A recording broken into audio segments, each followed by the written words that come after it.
Bienvenidos amigos de lapatilla.com a este su espacio informativo. Quien les habla, Vanessa Rodríguez. Hoy me encuentro acompañado del presidente de la Comisión de Política Exterior de la Asamblea Nacional, el diputado Luis Florido. Bienvenido, diputado. Muchas gracias por la invitación. Diputado, un tema candente ahorita en este momento es la situación que se iba a dar hoy de retomar el proceso de diálogo, que esta vez usted recalcó que la diferencia iba a ser que ya íbamos directamente a una negociación. Sin embargo, hasta anoche se suspendió debido a que el gobierno no había convocado todavía a los cancilleres. Sin embargo, a pesar de que ya usted nos habló de que la diferencia en los otros diálogos con este es una negociación, en los anteriores no ha habido negociación. No ha habido nada en las cuales también sabemos en las que se ha planteado el tema electoral, el tema de los presos políticos, el tema de la ayuda humanitaria. Y son los mismos puntos que se iban a poner a la mesa el día de hoy. ¿Cómo tener seguro que de verdad el gobierno va a cumplir o que hay un respaldo total de ir a sentarse cuando hemos visto que la opinión pública se ha puesto como en contra a volverse a sentar con ellos? No, y tiene además en parte razón la opinión pública, porque la desconfianza es lógica.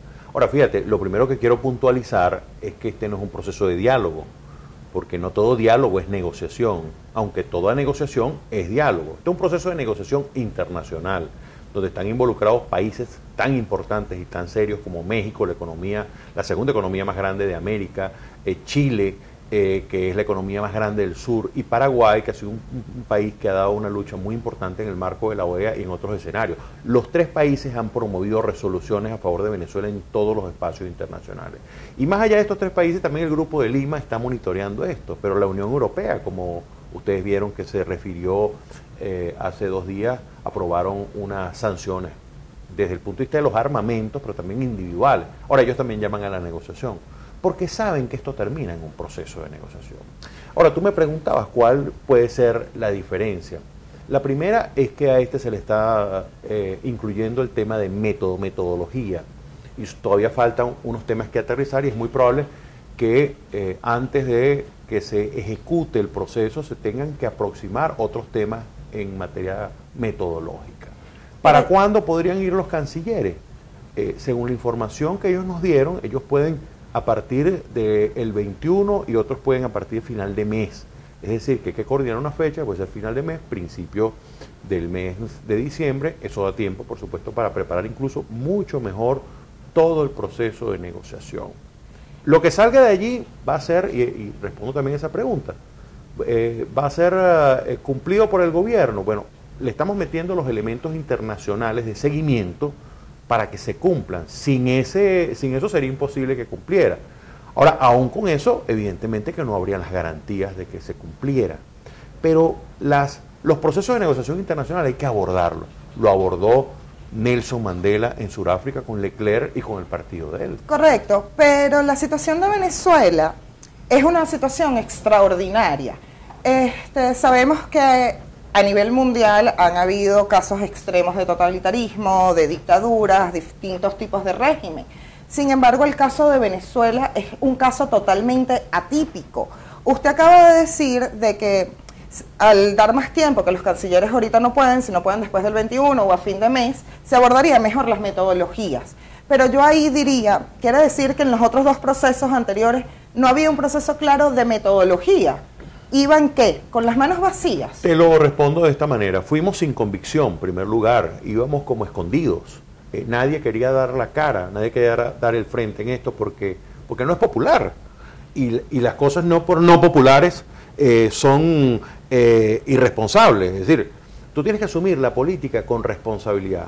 A nadie le gusta un tema en el cual termines recibiendo ataques, sobre todo los que estamos en el mundo político.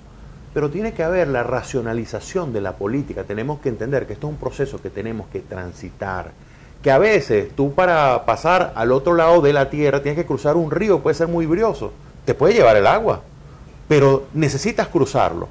Y Venezuela necesita cruzar ese río, porque se está muriendo la gente de hambre. Mira, si tú preguntas en tu entorno, casi todos se quieren ir del país. Y ya no estamos hablando de la clase media, ahora estamos hablando de la clase popular, estamos hablando de los sectores bajos, estamos hablando de la gente más pobre. Están huyendo de Venezuela por la frontera porque se están muriendo de hambre, porque no tienen cómo sobrevivir. Entonces, eso es una materia que, por ejemplo, tiene que tener una solución, tiene que tener un fin. ¿Cuál es el fin de esto? La vía electoral, la elección presidencial, y para eso nosotros nos hemos concentrado principalmente en crear condiciones electorales para el próximo proceso presidencial, que a mi juicio es la llave del futuro de Venezuela. Correcto. Ese ha sido, en este caso o en esta oportunidad de diálogo, uno de los puntos que ha recalcado más la oposición, el exigir las condiciones. Sin embargo, estamos próximos también a un proceso que se quiera o no, o lo apoyen o no lo apoye un grupo de la oposición venezolana, el de las elecciones alcaldes. ¿Por qué no exigir esas condiciones? No solo para esta, sino viendo todo lo que se vivió en el proceso de las regionales, que no se puede decir que el fraude fue el día de las elecciones, el 15 de octubre, sino que se vino sumando antes. Sí.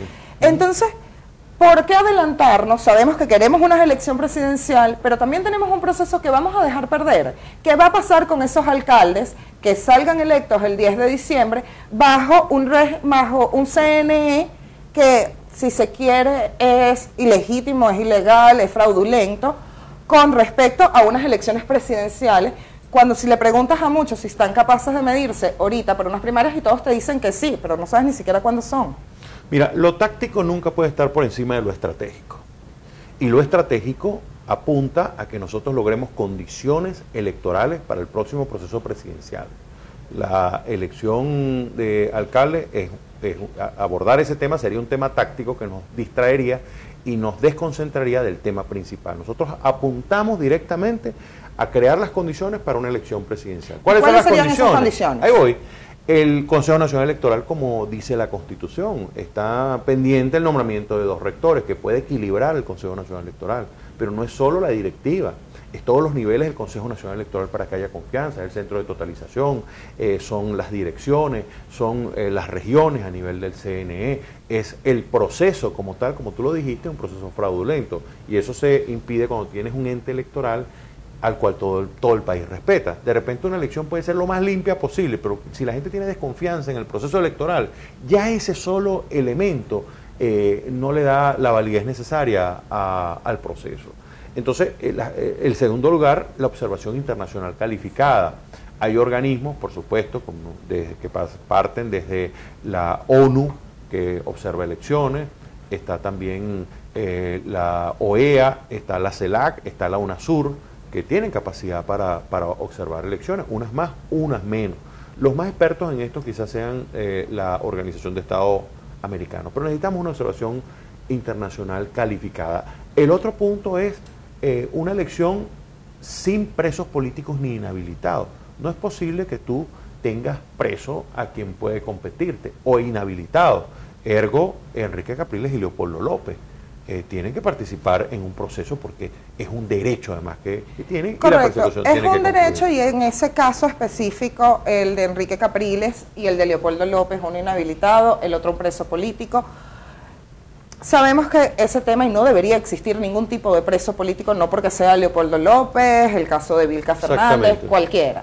Sin embargo, al lograr las elecciones presidenciales y cambiar el régimen del gobierno, ¿no pudiéramos solucionar un poco o solucionar mejor el caso de los presos políticos? Sin duda. Pasó lo de la ley de amnistía que quedó en el aire en la Asamblea Nacional. ¿Cómo saber, y vuelvo a repetir, que lo que se vaya a negociar en ese diálogo que se iba a hacer hoy, se va a cumplir? Tenemos entendido y conocemos que para el día de la Constituyente también hubo una serie de negociaciones que a último momento se echaron para atrás, donde lo único seguro que tenía la oposición era un cronograma electoral. Entonces, ¿cómo saber que en este momento no va a volver a ocurrir? No vamos a caer nuevamente en el ciclo. Entendamos que cuando tú entras en un proceso de negociación internacional no es que tú caes en un ciclo. Reitero, este proceso no va a ser la excepción de lo que ha sido el mundo. La historia de la humanidad tiene miles de casos donde a través de procesos de negociación se logran sustituir regímenes muy fuertes. Y tenemos muchos ejemplos. El caso de Lech Walesa o Lech Wałęsa, como pronuncian los polacos, en Polonia se enfrentaba al Partido Comunista, no querían salir del poder, tenían todos los negocios oscuros del Partido Comunista. Y sin embargo terminó negociando unas condiciones que le permitió acceder al poder, pero que también le dio ciertas garantías al Partido Comunista. Lo mismo fue con Pinochet en Chile. Pinochet se mantuvo en la fuerza armada. Es decir, hay espacios que tú tienes que crear para un proceso de negociación, que a la gente quizá no le gusten, algunos, pero que son reales. Porque cuando tú planteas cuál es la opción que tenemos en Venezuela, cuál es la opción hoy, hemos transitado todos los tableros, el tablero de la calle, que nos generó desde abril a julio la represión, la persecución y la muerte de muchos de nuestros jóvenes asesinados por el régimen. Hemos transitado el tablero internacional en todos los espacios, gracias a la diplomacia parlamentaria, por cierto. Hemos logrado pasar de 6 países que nos apoyaban a principios del año 2016 a hoy más de 80 países que apoyan la lucha del pueblo venezolano. Acaba de aprobar la Unión Europea, 28 países pusieron por unanimidad, generaron esto. Hemos transitado el tablero del voto, que hubo un proceso fraudulento. Ahí voy. Es el punto. Hemos transitado muchos caminos y muchos venezolanos dicen lo mismo. Hemos transitado, hemos pasado por mucho, pero no vemos los resultados, o por lo menos resultados positivos para Venezuela o para el pueblo venezolano. Y fíjate, y te voy a dar, no te voy a dar la mejor noticia. Tenemos que transitar el camino de la negociación política. Eso no nos va a quitar nada. No es que vamos a perder algo por eso, pero podemos ganar. Eso es lo importante, podemos ganar. Se nos acaba el tiempo. Díganos a las cámaras qué es eso que podemos ganar como tal.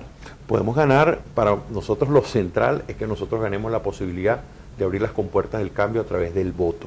Un voto donde la gente confíe, donde los venezolanos confíen, que pueda ayudar a resolver los demás problemas del país, porque tiene que haber un comienzo, un final de esto y un comienzo de una nueva historia para Venezuela. Hoy, la crisis humanitaria que ha derivado en emergencia humanitaria tiene a todo el mundo saliendo de Venezuela. Hoy los presos políticos siguen en mazmorras, en cárceles, sin protección de sus derechos humanos. Hoy la Asamblea Nacional electa por más de 14 millones de venezolanos no puede legislar porque no se le permite, ha intentado ser sustituida por una fraudulenta constituyente. Por eso hay que sentarse con coraje, sin miedo, sin entregar banderas, sin regalar absolutamente nada, pero entendiendo que un proceso de negociación puede comenzar a construir una historia diferente para Venezuela. Estuvimos conversando con el diputado de la Asamblea Nacional y el presidente de la Comisión de Política Exterior, Luis Florido. Recuerden seguirnos por nuestras redes sociales @lapisopatilla y visitar nuestra página web www.lapatilla.com.